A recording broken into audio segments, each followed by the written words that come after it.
Safety starts with you. Neil came to school with a bandaged arm. We ran to him. Neil burst into tears. Did this happen at home? Asked Anu. Home, Said Robbie. that's my safe place. Who tumbled down the stairs chasing Wag?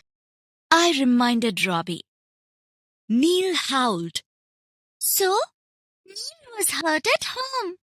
Were you playing with sharp things you should not touch, such as knife, a needle or a pin?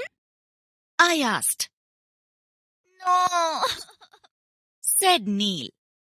Or a hot bulb, an iron that was on, or the stove? Asked Dia. No. Howled Neil. Did you touch switches with wet hands and get a shock? Asked Amin. No. Howled Neil again.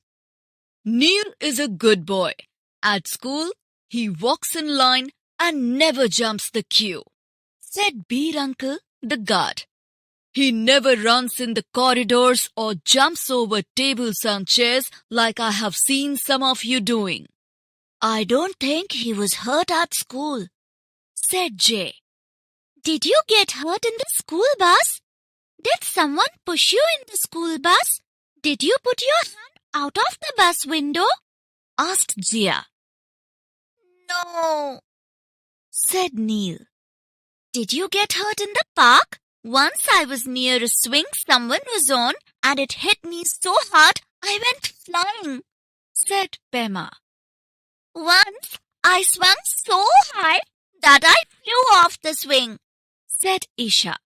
Did you run down the slide and did you tumble down? No, cried Neil.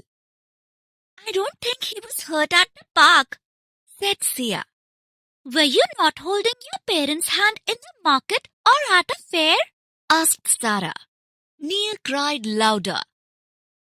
Once I rode on a shopping cart inside a mall and it bumped into a shelf of potatoes. My forehead swelled out like a potato. Did you try that?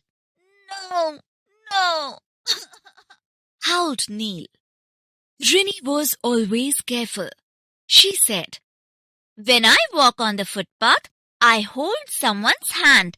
I always take the zebra crossing to cross the road when the pedestrian light turns green.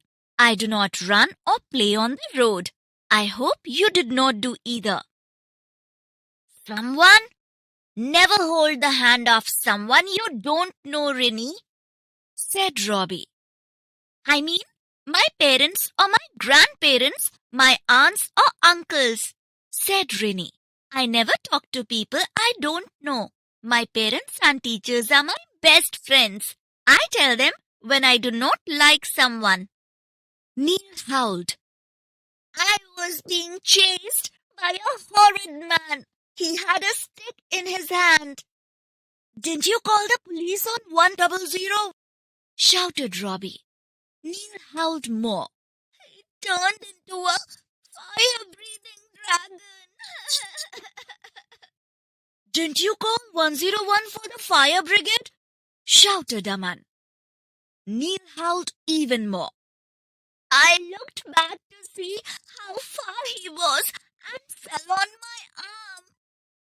Why didn't you call 102 for an ambulance? Said Ria. Because, cried Neil. I rolled out of the bed with a thud. I had been dreaming. My parents picked me up. Now they line my bed with pillows along the sides. Parents know best, I said.